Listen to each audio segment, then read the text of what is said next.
Wanted to spend a little time today separating fact from fiction on the collapse of the Pac-12.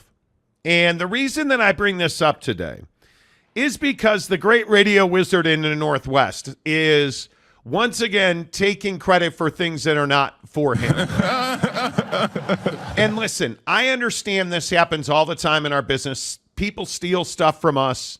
They steal our breaking stories. They steal our inside information in the NBA, in college football. I totally understand it. It's a part of this business. But one particular person routinely takes our stories and writes paywall news about it. Like, he puts his stuff behind a paywall on his website with the information that we talk about on the show, and isn't even shy about it, in my opinion, and in my opinion steals it word for word. And I think it's just really unfortunate that that's the truth, because today the news broke that that the Pac-12 had an offer from ESPN for $30 million a year last August, a year ago. Which, if you've watched the show for any amount of time during expansion, you already know that. It did not break. And the second part of the story was that the Pac-12 asked for $500 million per season for 5 seasons, which, if you've watched this show for any amount of time, you already know that, because we reported that last October, November, December, and as late as January, when our sources in TV had told us the Pac-12 was still asking for $500 million for its 10 remaining teams. So nobody is surprised by the great radio wizard of the Northwest when this person is taking our information and making stories about it. Knock yourself out. People across the country do it. Just don't put it behind a paywall. Don't take people's information and then charge your supposed readers for information that you got from somebody else. Because in my opinion, that's what this is. And I think it's really unfortunate. Now, having said that, the truth is the Pac-12 last fall, overvalued who they were. They never were able to, and I think we've talked about this ad nauseum on the show. The Pac-12 never had a true grasp on who they are, who they were, and where they were, and what the market was willing to bear. Because facts are facts. And last August, the Pac-12 essentially spent several months trying to convince ESPN to go and take the entire Pac-12 package. Please. And ESPN said, sure, we'll do that. Here's 300, and I believe the number was $310 million. Here's $310 million a year for 5 years. Let's rock and roll. The Pac-12, as we told you, went back to ESPN, went back to Fox, went to NBC, went to the CW, went to all of their negotiations as late as this past January, and said our Tier 1 package is worth $500 million a year, and we'd like that to be 5 years. They asked for a lot of money, and everybody said no. Not a chance. And in October, ESPN told the Pac-12, we're no longer interested in carrying your Tier 1 package. We would like a game a week for TV and a game a week for ESPN Plus and ESPN.com. And that was it. And as we also explained on the show, it was in that moment that ESPN refused to match or compete with Amazon Prime Video for Pac-12 games. And it was in that moment where Amazon, who had expressed a small interest in being the exclusive partner of the Pac-12, said, yeah, we're going to pull back. We'd like a Friday night Pac-12 game of the week to tag team with our NFL stuff on Thursday, our NFL package on Thursday. We'd like a Pac-12 game of the week for Friday night on Amazon Prime Sports. And that never came to fruition because Amazon never said, here's what we're willing to pay. It never got to that point because George Kliavkoff in the Pac-12, according to our sources, was so overly aggressive in pricing that content that Amazon never took a step further. And furthermore, about a month ago, as we told you, when the Pac-12 was going back out to market, renewing every conversation they had, Amazon and the Pac-12 never talked about numbers. It was simply, hey, is there an appetite for a significant piece of our football and basketball coverage? And the answer was, no, we'd like a Friday night game of the week. So the truth is, yeah, absolutely. The Pac-12 asked for $500 million a year. Mm-hmm. And the truth is, ESPN offered $310 million a year. Fox never made a financial offer. Amazon never made a financial offer. The CW was willing to do a regional deal with the Pac-12. By our sourcing, George Kliavkoff started at 500, came down to 350 with the CW, and they never got close to a deal. And as far as we've heard, Ion Scripps was never a serious player for Pac-12 sports. Not the major basketball and football package. Right. That's the truth about why the Pac-12 collapsed. It collapsed because George Kliavkoff believed that they were worth $500 million a year. And they never got anywhere near that. And again, I talked to somebody on Wednesday who unequivocally, without hesitation, said Apple's offer capped at $23 million a year in cash per school. Capped at $23 million. And then to get to the $8 million, which is what everybody was asking about, every school was in line for an $8 million bonus. They had to sell 2 million subscriptions a year. Mm-hmm. They had to be accountable on a recurring basis for 2 million subscriptions. Yeah. On average. They were never getting there. That's why Oregon and Washington left. That's why Colorado left. That's why Arizona left. That's why Arizona State and Utah left. Because there never was the possibility, and Arizona State's a little different. Mm-hmm. I think Arizona and Utah were gone the minute that Colorado left. But there was never an avenue for Oregon and Washington that they could see that they could sell millions of Apple TV subscriptions a year to make $31 million a year. Well, and the premise of that deal is just subpar. I mean, none of the other conferences and the other institutions have to worry about selling Apple subscriptions or selling any type of subscription to make your number. I mean, that's the frustrating part about the whole thing is that the Pac-12 had to take like this next extra step and had to do more and had to basically justify their worth through selling. And I just don't think that in this TV cycle, schools are willing to accept that as a proposition. So I love that it comes out today that, George is the one, who really pushed through and, wanted $50 million per school. I mean, I ultimately, again,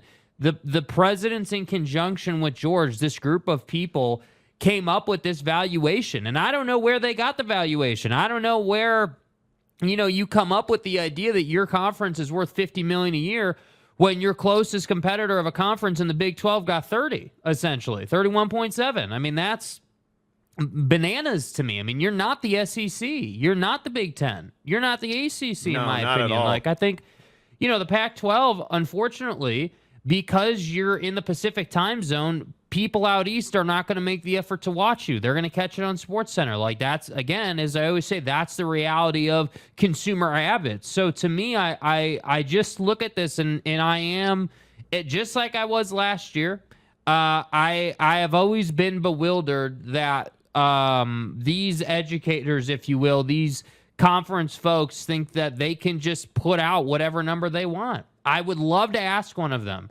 where in the hell did you think that your conference deal should be worth $50 million a school? I don't know how you justify that. I mean, even in the SEC, the only reason the SEC can justify that is because of the championships, because of the deep playoff runs, and not just once or twice, like reliably every single year. Your TV partner knows they're going to be on TV into January. They know that. So when you can say that, you can ask for more. You hold more water in this town, as they say. So that's why I say I just love that today people are trying to break news that the Pac-12 asked for 50. And it's like, we had that last year. This isn't new. And I think it really speaks to this conversation about people having built their business and career off a conference that's now dead. I mean, that's the sad reality of it. And I'm not begrudging anyone for that. But again, in life, like, if the opportunity closes, you got to find another avenue, which would just be, to me, college football in the big picture. Yeah, it's amazing how many people built a career off of the Pac-12's existence. And now you're watching them flounder around in they're fish in a river that's running dry. And I think it's really unfortunate that it's gotten this far. I mean, it's amazing to me that people are recycling stories from a year ago and calling them breaking news. And you're paying for that. And this, I think, comes back a little bit to the issue of the death of the newspaper industry. Because if you had an editor and if you had somebody that was, actually applying some level of journalism to your work, you wouldn't be able to recycle other people's work and call it your breaking news. That's remarkable to me. Yet here we are, and that's exactly what's happening. So I don't believe the hype, man. Like that. Yeah. That's the thing I would tell you. I think if you've been a listener to this show for any amount of time, you are well aware what we've reported. And by the way, the beauty of YouTube is we don't hide behind paywalls. No, we don't cover our tracks and delete stories and manipulate words. It's all on video and it's all on our channel. And I welcome you to go back and scour it. Please knock yourself out, and you'll see all of the reporting that we've had on this, because it is well known what happened. I mean, it is remarkable to me. Like today, the news that Oliver Luck has reportedly been hired to be a consultant to the remaining 4 members of the conference. The hilarity in that is, what are you going to consult them on? Because it is really clear to me at this point, Oregon and Washington State, Oregon State and Washington State have been invited to join the Mountain West. I think they are simply waiting to see what happens in the ACC, and I think you're out of time. You are out of time. Like this Board of Regents meeting at Washington State, we were told was not related to expansion or moving. It's related to a legal matter that, frankly, we haven't been able to confirm, so I don't want to throw it out there, but it's a significant legal matter that they have to discuss. So not every Board of Regents meeting, and I think it's hysterical that some folks out there like put eyeballs on this meeting and are like, oh my God. Dude, it's clearly not about Washington State athletics. Not in a direct, hey, we're moving to the Mountain West conversation. It's not, but we've gotten into such a reactionary place that I think people are thirsty for that. Follow the process and let it play out. Washington State and Oregon State are going to end up in the Mountain West. There's only 3 seasons left on their TV deal.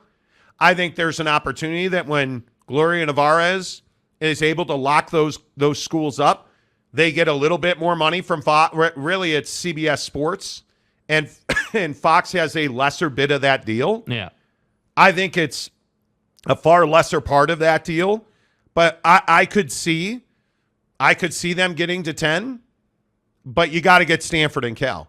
And if I'm Gloria Nevarez, I'm selling out to get Stanford and Cal, Oregon State and Washington State.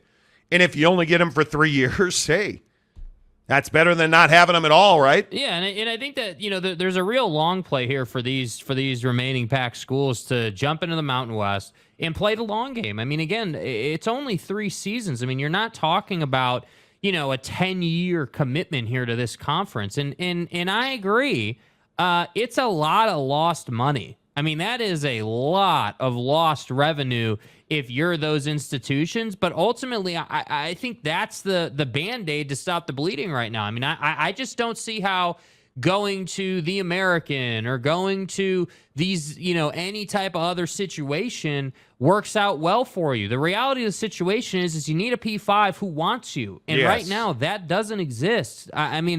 I do think the Big Ten humors the conversation on some level, but they're certainly not like, damn, we need to add these schools. Like, that's not where they're at. You're not going to 20 or 22 for the remaining 4 members. Like, that's just not. And I think when we talk about like the truth about why the Pac-12 collapsed, there's a lot of that, a lot of lack of demand, a lot of lack of, hey, we want this out of the Pac-12 or we want that, and I really do believe that's just related to the fact that you did a really poor job telling your story. Like, I understand you're in the Pacific time zone predominantly, and that presents, certain challenges and certain advantages. But ultimately, like, you can't have your premier talent not being on, the dominant networks. I mean, that just doesn't work. And I think the hardest part, again, this goes back to nobody recognizes how good Oregon State is going to be this year. Nobody recognizes that. And I think they don't recognize that because nobody watches Oregon State football because Pac-12 Network's not carried anywhere. Yeah. And Washington State, it is what it is. They're an absolute disaster. Yeah. But you look at Stanford and Cal, I think this is where I would agree with you on their athletic prowess. Nobody watches Stanford and Cal because right now they're not good on the field or the court. Yeah. So there's not a lot of eyeballs on them. That has nothing to do with the lack of carriage because they wouldn't be on your Tier 1 package even if you did have carriage in the Pac-12 network. Well, and I think it has nothing to do with the fact that if they wanted to be better athletically, they could. And that's why I say I really do think there's a real conversation about what's more valuable to you in the long term. I mean, obviously, these institutions are built off of education. We all know that. I mean, that's where the college system came from. Institutions of higher learning, right? To go get educated, to be a doctor, or whatever your cup of tea is. But ultimately, unfortunately, the business of athletics has changed. And so it's amazing to me that we're in a place now where there's almost two parties or two sides of the conversation. One side will tell you that college football expansion is an absolute travesty. It's embarrassing. It's a disgrace to the college system because, all schools care about is money and they don't consider the kids and the travel and all this stuff. Yeah. The other side will tell you that that's just business. Like, you notice that we don't do this stuff, this complaining about the little guy in other sectors of business because that's what college is. And I feel like in our country, we run from that. You can live on this idea that, oh, little Jimmy's going to go to school and, he's going to get his books and then he's going to find his dorm and everything's going to be really nice. And lots of kids might have that experience. That kid doesn't run the university, right? Athletics and money in education runs the university, right? Hey, we're going to pay Stanford to do some massive study because they're an incredibly well-run educational university. That's the bloodline to these schools and ultimately the conferences. So when you're weak athletically, really it's not even weak athletically at Stanford. You're just not good in football and basketball, the revenue-generating sports. Right. It gives you problems because that's been the argument. Oh, well, Stanford's a top athletic department in the country. You're correct. They are. They're really good. Except where it matters most. And so I look at this balance between education and athletics, and then we want to get mad at athletes for trying to make NIL money, and we want to get mad at these kids for trying to maximize their opportunity. Like, it's just the whole thing is effed. Like, there's no fixing it, I feel like. Yeah, I don't know how you fix it, but I would tell you what's next is I think the remaining 4 members are going to wind up in the Mountain West. I'd be really surprised if they did not. Although I know Mike Oresco, the commissioner of the AAC, he's a very aggressive, smart, savvy business guy. I could see him adding those 4, but I think that's a really tough pitch and a really tough sell regionally.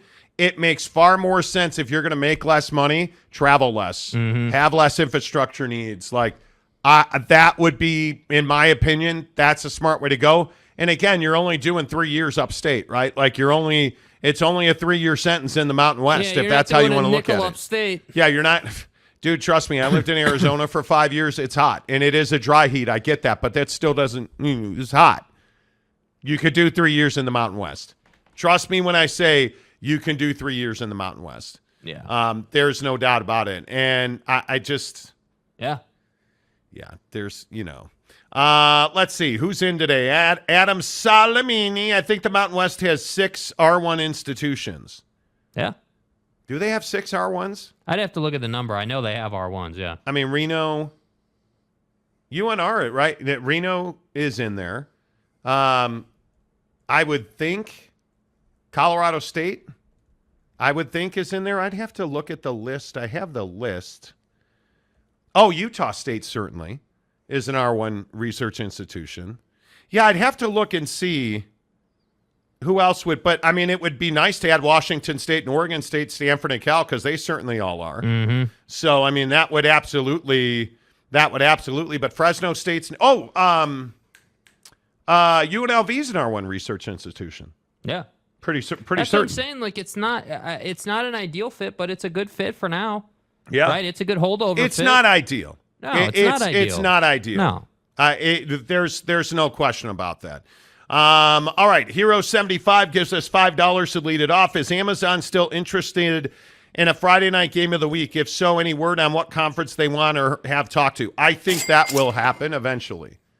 I think Amazon Prime Sports is going to have NBA, and I think they're going to have more football than they have now.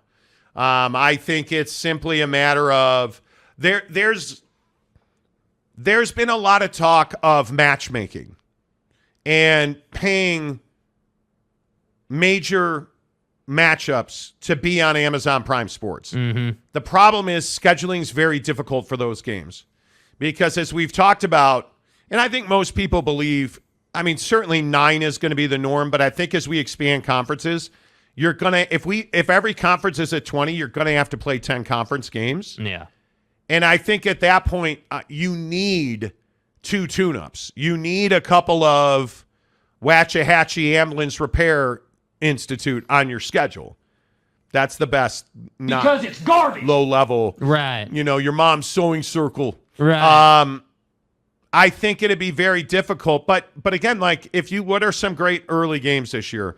Texas Tech and Oregon. Yeah. Hey, we're going to play Texas Tech and Oregon week 1, Amazon Prime Sports. Yeah, I mean, I definitely think for Amazon, there's a bunch of matchups out there. Yeah. I mean, Tech, Oregon. I mean, there's a bunch of nameplates out there that would draw a bunch of viewership. And again, I have to say, like, Amazon improved their product quite a bit from the first NFL game we ever saw on Amazon to the end of the season. I mean, with all the AWS stat integrations and the viewer experiences, the audio quality improvements. Yes. Like, yeah, you're 100% on that. I agree with you that they got better.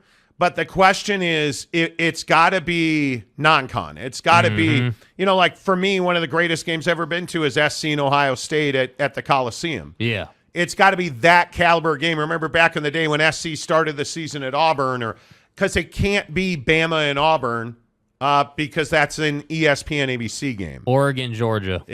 Oregon, Georgia. Utah, Florida. Like those early big games, the last week of August. Yes. Those are the games. Now, can you pay for those games throughout the season? You can't. I think it becomes very difficult. But the real question becomes, where is that foray into college sports for Amazon? Because I know a lot of people at Amazon Prime Video. Yeah. And they are adamant that it's coming. They are adamant they are going to make a huge push, and they are already making a push for NBA. I think they'd like to add another NFL game. I think they would, excuse me, certainly like to add more baseball. Yeah. But there's no doubt the hole in their athletic arsenal right now is college football. Yeah, and I think, Amazon obviously is that distribution partner that, I think checks almost every single box. Yes. And I think the thing about Amazon that's a lot different than Apple is Amazon, to me, is much more of an operator than Apple will ever be. Apple just wants to own entire leagues and wants to be exclusive and doesn't understand how to play that game yet and doesn't understand the value of, hey, like, yeah, we can't own the entire league, but if we could get big time matchups a couple times a year, that's going to really appease our ad partners, and that's really going to improve relationships. And so for me, I just think Apple is well behind Amazon. And when I look at Amazon, the ability to improve, the ability to provide ease of use to the user, the idea that I can open the Prime Video app on my phone or on my TV and reliably know that it's going to be right there on the home screen. Yeah. I don't have to go digging through like 8 pages to find the NFL game. But I think this is also a question for fans, and I wonder what you guys think about this. Like, do you want cupcakes? I'm a Notre Dame guy. I want big games every single week. Yeah. And that's, as an independent, that's what our schedule used to be, and now it's not that anymore. So, as a fan, I want Notre Dame to go up against the biggest and baddest, especially now because I think Notre Dame needs to completely wholesale their program. Well, you've got to make big changes there. But if you're Alabama, don't you want to play 10 championship caliber games every year? Yeah, I think if you're any football program, you want to play as many high value games as you can and win those high value games. Yeah. I mean, that's the name of the game. But I think, again, I think the other part of this from the TV distribution partner side, like in Amazon, let's say, is their understanding of what the consumer really truly wants in their football experience. Because I can tell you right now, if Alabama and LSU are playing at, not that they ever would, but let's say that game was on at 10 a.m. Pacific. Like, the Pacific time zone's not going to gravitate right away to that game. Like I think football fans, what they want is they want that mid-afternoon, fall day, hoodie weather, you friends want over. You want like, the 3:30 kickoff. Yeah. You want that big primetime ESPN. You want to extend that window. As a fan, at least for me, and again, let me know, but for me, I want to extend that football window on a Saturday and Sunday as long as I can. So if I can bleed that into 2:30, 3:30, like that early mid-afternoon segment of the day, and I can wind that thing all the way into like 8, 9 o'clock. Like, what fan doesn't want that? Yeah. Dude? Yeah, no, seriously. I want less cupcake games. I want less pushovers. Mm-hmm. I want less, all due respect to Weber State, I want less Utah Weber State. I want less small caliber Middle Tennessee State on Alabama's schedule. I want real football games. I want rivalry games, big rivalry games in November. I think all of us as football fans, I would assume, want those big games. The problem is I don't think coaches and administrators want August and September massive non-con games because that really damages your playoff hopes. Like, look at this out of NBC for week 0 this year. Saturday, August 26th, 2 weeks from now? Yeah. Notre Dame versus Navy in Dublin. Does location matter? If they're playing in London, Germany, Dublin. Helps. It helps. I mean, certainly with Notre Dame, the Fighting Irish, we're going there. I mean, it's going to be a packed house. It's a moneymaker game. Yeah. It's absolutely a money revenue generating. This is what Notre Dame has to do. Notre Dame has to get those games. Yeah. Because that's a Notre Dame home game. They get 3/4 of the gate on that. So that makes them money. Yeah. And by the way, I also think that's the other part of these big, non-conference matchup games. Because remember, for like these 4 Pac-12 schools that are just sitting here left, their tickets, their concessions, their retail, all that's their pipeline now. Because they don't have the Big 12 marketing machine. Because they don't have a Big 12 or a Pac-12. Yeah. Right now, Stanford, at least as we know it, has no idea where they're going to be a year from now in a conference. Yeah.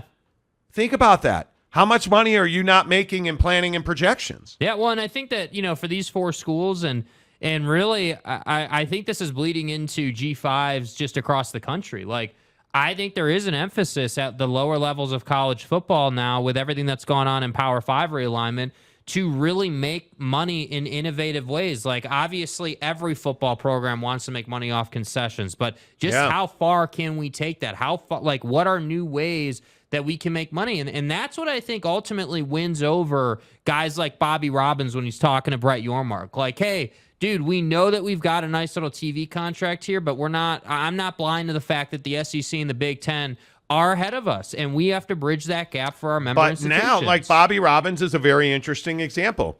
Hey, let's go play, and God bless them, let's go play the Maui Invitational. Kansas is coming. North Carolina is coming. Like, the best 3 teams from every conference are going to be there. Yeah, hell yeah, Kansas, Arizona, like, they're coming. Yeah. So to me, that's where you have to get that revenue. And now that Arizona knows that Kansas has got to come to Tucson, imagine the gate on that game. Imagine the hot dogs, and imagine the entertainment district and the TV money and because we're not in this for 1 million people watching a game anymore. Yeah. We're in this for 3, 5, 6, 7 million people. The mythical college football playoff number. That's what everybody's after now. Where nobody's after 700,000 people watching a football game. Well, look at preseason game number 1, the Hall of Fame game for the NFL, getting like 6 million views. Dude. That's what everyone's after now. But in college football, if you can get north of 3 million, that's a massive audience. You're cooking, dude. That's a massive audience. Yes. Ryan Thomas for $10. Back of the envelope calculations, boys. Kliavkoff's negotiation tactics are like George Costanza with NBC in the Seinfeld episode about the pilot. Dude thought he should get paid like Ted Danza. Back of the envelope calculations. You are not wrong. Nate B for $5. What's up, Nate? Be nice to Canzano. He's going through it right now. Act like you've been there. He's overall a great reporter. Followed his work for years. You Richards. Nate, I've known John Canzano at arm's length for probably 20 years. John Canzano has been a guest on my radio shows multiple times. It's embarrassing. And I haven't said his name one time until right now. What John Canzano did during this Pac-12 mess, the fact that he allowed Kliavkoff to go on his podcast with John Wilner and do a hit piece on UCLA, and in my opinion, George Kliavkoff, in my opinion, was lying, and they didn't ask a single follow-up question. They didn't have facts or substance to back that up. They simply, it sounds to me, went down a list of questions. That's embarrassing. And you want to talk to me about he's overall a great reporter? Great reporters don't act like that. Yeah. Great reporters don't let commissioners come on their shows and do hit pieces on UCLA. They don't say that SMU's paying $70 million for an entry fee to the Pac-12, which was never happening. Don't lie to me. Like, you don't report something as breaking news almost a year after everybody else has reported it and then call it your story and put it behind a paywall and make money off of people clicking on that. That's not being a great reporter. Maybe there's some entrepreneurial spirit there. Congratulations. I call that taking advantage of consumers. Yeah, I mean, the entrepreneurial spirit would be to say, okay, I'm John Canzano. I know, and again, I'm not ripping him for it. The facts are facts. Like, you built your business off the Pac-12. I don't think that's a hot take. I think we could all agree on that. So the fact that the conference is where it is right now, the entrepreneurial person would say, okay, yeah, I need to shift here. Like, yeah, I'm still going to put out Pac-12 content when it's relevant, but I need to shift to just being a college football guy. This is the dude who said the grant of rights was done. Yeah. This is the guy who said, oh, the conference is staying together. Nobody's leaving. How'd that work out? How did it work out that on the Friday morning he said the meeting was great and positive? And there was momentum towards the grant of rights being done. The problem is that Oregon and Washington had told them they were leaving. So what do you mean positive momentum in the grant of rights is getting done? Where's the great reporter now? Yeah, I don't know either, because that's not being a great reporter. And this Pac-12, and the thing that wears me out is it's the Pac-12 media guys who assaulted and who said we were all lying. And when we were reporting that, ESPN was out on Pac-12 Tier 1 rights and they called us liars and hacks on YouTube. He's just a hack. Where are all of them now? Yeah, not saying much. Yeah, great reporters. Yeah, great reporters don't do what that guy did. So, you can call us dicks if you want to. But thanks for the $5 you paid to call us dicks, by the way. Thank you. Awesome. Tom Dean, PAC, no 31 million. Big 12 dodges a bullet like the Matrix. Hey, man, the Pac-12 made this possible. Listen, you know what? You know the only reason that the Big 12's in that position? Because they just said, you know what? We don't want to get anywhere near that cliff known as our conference dissolving. We already had a scare with Texas and Oklahoma, right? Because everyone freaked out when Texas and Oklahoma were like, hey, we're going to the SEC. You guys remember that, right? Hey, the Big 12's dead. Like, you know, everyone in the conference is freaking out. Like, where does the Big 12 go from here? But then what did they do? They said, hold on. We're going to find our way here, and we're going to try and negotiate some stuff, right? And so ultimately, this came down to like 3 decisions that just snowballed into your conference dying. So, again, as a reporter, like, I think that people have lost appreciation. And again, tell me if I'm wrong in the comments section. Happy to be told. But I think people have lost appreciation for the art of quality reporting and the willingness to just say, hey, well, George, you're saying you've done back of the envelope calculations. So to me, what that means is you have in generality some numbers that you feel pretty good about. And those calculations say X, Y, and Z at that time when he said that. So do you feel do you feel confident in those, or do you not have like a team that like calculates all this stuff for you? Like, how are you not asking those type of questions? Because the conference's viability quite literally comes down to math at that point. And yet here we are talking about back of the envelope calculations. Yeah, dude. It's sad that you're willing to defend a guy who for months and months and months and months and months and months and months was a puppet. You're willing, hey, go pay for his stuff, dude. Don't give us $5. Go give it to him. He needs it more than we do. Go support his stuff, dude. You're a sheep. Go follow him. It quite literally could not mean less to me. It could mean no less to me that you call whatever he said, dicks or whatever. Like, yeah, he called us dicks. It doesn't matter to me, dude. It's not personal. You don't know me. I don't know you. You're the angry guy calling people names. Like, knock yourself out, homie. Like, I just don't care that much, to be honest with you. Cyclone Steve, to put pressure on Notre Dame, the big SEC 12 could agree to a 10 conference games and 1 game against the other 2 conferences each year. That would squeeze Notre Dame. But nobody's looking to squeeze Notre Dame. No, because what's good for Notre Dame is good for the rest of the juggernauts in college football. Because you got to remember, Notre Dame brings big TV numbers, so SC wants to play them. Yeah. And SC wants Notre Dame to come to the Coliseum because they sell out the Coliseum, and they sell out.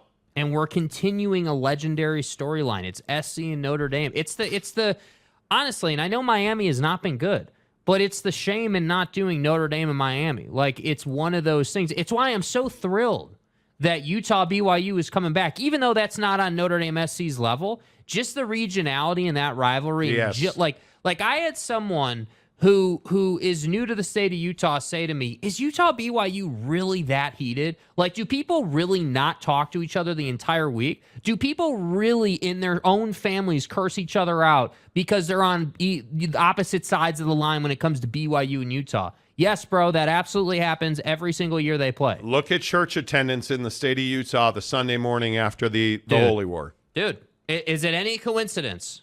Come on now.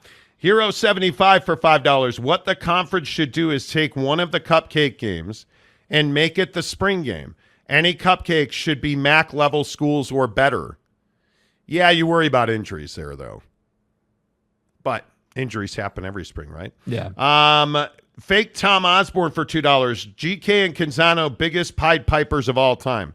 And it just shouldn't be that way. And look, I think we just have to be honest. Just it's okay to say, hey, dude, John Canzano chose to build his business off the Pac-12, and that's okay. You made that decision. Quite frankly, like, if you want to be really honest about it, dude, people are such suckers for breaking news nowadays that he's benefited immensely from being a schemer in the Pac-12. Yeah. Like, that's just the reality of the situation. Now, I'm just going to tell you right now, if you're paying to go behind that paywall, you are absolutely wasting your money because everything he reports is typically a day or two behind the cycle. If you pay attention, if you're really in the cycle, He's typically just a touch behind it, dude. You guys, watch the people who watch our show. Yeah. Look at the people who comment on the show, and then go see what they're reporting. And what do you know? They watch our show, they report what we report, and they take credit for it. Knock yourself out, man.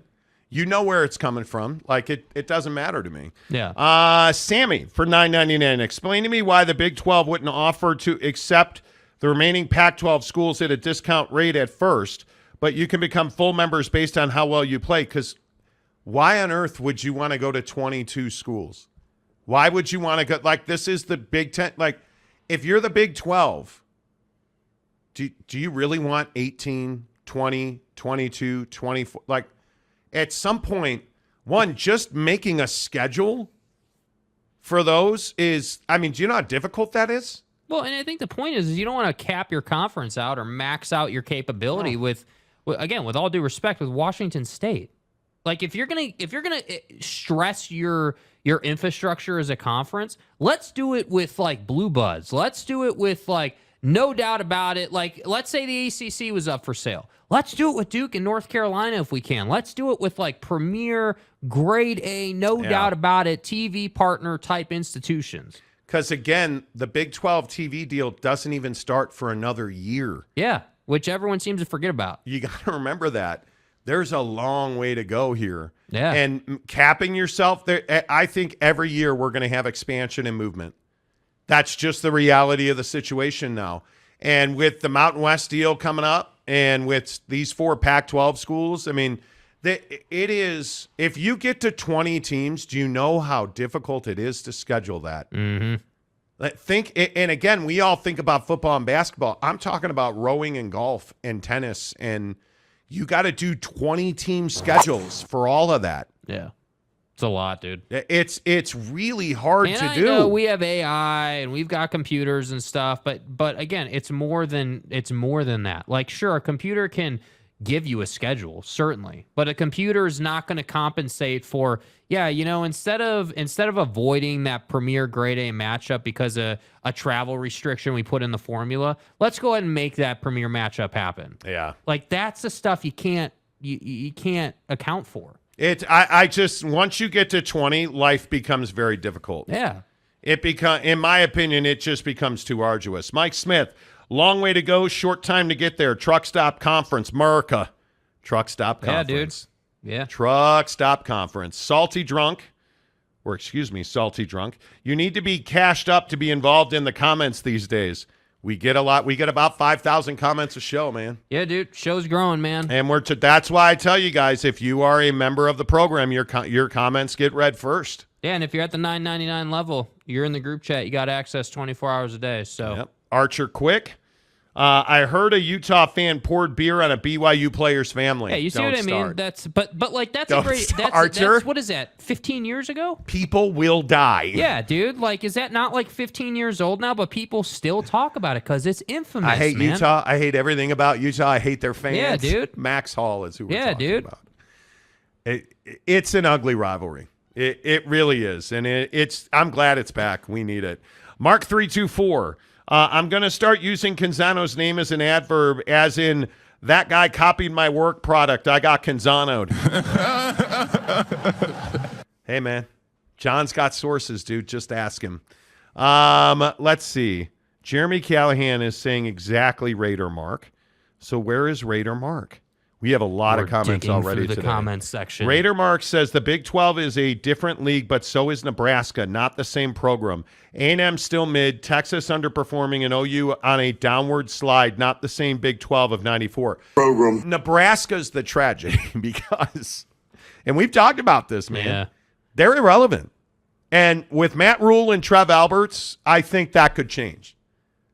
Trev Alberts, the AD, Matt Rule, the football coach. But Nebraska's irrelevant. Like, it's over. Yeah, winning's the only thing that cures their issue. That's it. And I think Oklahoma, the Sooners are always going to be back. If Brett Venables doesn't turn that thing around with all 7,681 transfers this year, I would be stunned. We built this program on NIL. Texas, it's cool. Everybody said, what'd you say? Texas underperforms. Everybody thinks they're sliced bread. They don't underperform for TV partners, bro. No, they don't. And I don't disagree. And A&M, hey, listen, A&M, I don't. You want to rip A&M and Jimbo? You're exactly right. Everything you're saying, because they're a huge. He's a huge disappointment at Texas A&M. Yeah. I don't think there's any way to slice it. Jimbo Fisher is a massive disappointment. Yeah. It's hard to point to real success with Jimbo at A&M. Yeah. It's really difficult. So I agree with you. Spencer E. Gentlemen, thank you for the quality reporting during this chaos of college football realignment. You're welcome. Appreciate you, man. And we take it seriously. We work really hard, man. We have worked really, really hard to build a network. Callahan. Nebraska, for example, got annihilated by Oklahoma last year. After that game, they were talking Oklahoma to the playoffs, and the rest of the Big 12 killed OU's season. Yep. That was one of the most disappointing seasons in Oklahoma history because there were expectations. Conference Commissioner Gumby, YouTube hacks greater than Wilner and Canzano. John Wilner is not John Canzano. Yeah, and you need to understand that difference, dude. There's a difference. I'm a huge John Wilner fan. I'll stop right there. Fake Tom Osborne says, haha. Harry Austin says, hello from the middle of nowhere, New Mexico. Hello, Hey. Harry. What are you doing in New Mexico, man? Conference Commissioner Gumby says, fat. Hey, dude. Fat. We're going to Hawaii November 18th. And I have to lose 27 pounds by November 18th. Yeah. That's my goal. Can I do it? I don't know. OG Gary, Canzano's a fraud. Could be. Ruff's official. The Monties have reported stuff that was on CBS or The Athletic the night before. Okay. Point it out. Yeah. Examples. Point it out. I'm happy to. And Ruff's, again, you're paying to always be a jerk about stuff. Like, I appreciate your membership, dude. Yeah, dude, stay on brand. Be a red ass in the comments. It's fine. Yeah. It's fine. It's great. OG Gary, if you defend Canzano, FOH are probably a fraud as well. No more than. I love my boy Gary, dude. Cougar Tracks, no more than 20. No more than 20. I can't even imagine being a conference commissioner with 20 teams in my conference. That would be. I don't know how you do it. Yeah. I'm seriously. You find a way. We're heading that direction, dude. You will find a way. Man, just the scholarship money alone. Yeah. How do you do it? Mike Smith, because they are waiting on the ACC to help build up that Eastern time zone. Well, there you go. Archer Quick. The Big Ten SEC merger will be the second only to AFC-NFC merger. Could you imagine the Big Ten in the – oh, my God. Could you imagine that? SC would never win anything, which would be great. Go Notre Dame. Well, one of my best friends is a huge SC fan. Hey, you start talking shit. Mike Smith, long way to go, short time to get there. Yes, I read that one already. I apologize. Old World. Your name's Old World. Remaining Pac-12 president should fire Kliavkoff and beg Navarez to take over. What do you do? Think about where the Pac-12 is. What do you do with the Pac-12 network infrastructure? Because you have full production facilities, you have full trucks, humans. And I thought there was an excellent point. What do you do with that? There was an excellent point made by Ross Dellinger today on Twitter that there is a bylaw in the NCAA that says a conference has 2 years after it's gone below 8 teams, because you have to have 8 teams to be a P5. So you have 2 years after you've gone below 8 teams. So right now, you've started that period, right? You're on the clock for, hey, how can we add teams to get back to at least 8? So you need 4 more schools. But I don't know what that process looks like with a TV relationship, because even the 4 remaining schools I don't think are particularly thrilled about the Apple deal. And the Apple deal technically isn't even available to them right now. You know what I mean? So I think that's very know. interesting. Like, I don't know. I don't know what the process is going to be like. Again, we've talked so much about the Mountain West. Like, if you're smart, you just go to the Mountain West for 3 years, leave the Pac-12 behind. Suck it up, Buttercup. Suck it up, Buttercup, and then find your way forward. You got to have reliability on some level, man. Like, you just have to have that. Yeah, totally agree. Totally agree. But you're not wrong, Old World. Like, it is. It's wild how bad the Pac-12 has been managed over the last 10 years. Yeah. Wild. Absolutely wild. Cyclone Steve, 22 teams, 4 protected, 6 rotating. You play everyone every 3 years. Right, but it's not football that I'm talking about. I'm talking about tennis, golf, rowing, hockey, soccer. You have, like every track and field. Yes. You have to coordinate meets for 20 members. That's thousands of events every season, dude. I'm talking about money, logistics, not screwing up conflicts. Yeah. I don't know how you do it. How do you coordinate enough hotels for Big 12 Media Day if you have 22 teams? How do you coordinate airline travel? Yeah. How do you have a conference meeting? I mean, it's just so incredibly difficult. Can you imagine trying to get 22 sheep into the same corral? Like, I don't even know. I don't know. I think it's just so difficult. Yeah. Salamini. Underwater basket weaving can only handle a 16-team schedule. Seriously. Where are you going to get all of the bamboo or whatever they use for baskets? Where are you going to get all that? There's only so many hay fields in Maine, boy. Mm-hmm. I have no idea where you would get it. LV Seminole, what's up? Kansas, Kentucky, UNC, Duke playing each other every year in basketball? Yes, sir. God, could you imagine? I want it. Good Lord. Yeah. Brass Bulls. Hey, guys, you're not dicks. Wow, thank you. People take offense by what they sometimes think are harsh takes. Just because we disagree at times doesn't make us dicks. No, it's sports. The problem is that we don't want to hold our heroes accountable. We don't want, like, hey, if you're a fan of John Canzano and he's reporting breaking news on something that's been in the world for a year, you should hold him accountable for that. You're paying that dude. But we don't do that here. Mm-hmm. We don't want to look, everybody in our business has a job to do. Yeah. And I get it. I totally understand it. Yep. But you at some point, don't you have to say to yourself, hey, I know what I'm getting if I turn on CNN, if I turn on Fox News, if I turn on MSNBC. I know which way they slant, so I know what I'm getting. Mm-hmm. Like when somebody is saying, hey, sources are telling me, and this is breaking news. Oh, by the way, it's been out there for a year. Yeah, my sources are just telling me now. You should probably get new sources then. Yeah. You're paying that guy for that. Yeah. That's the issue.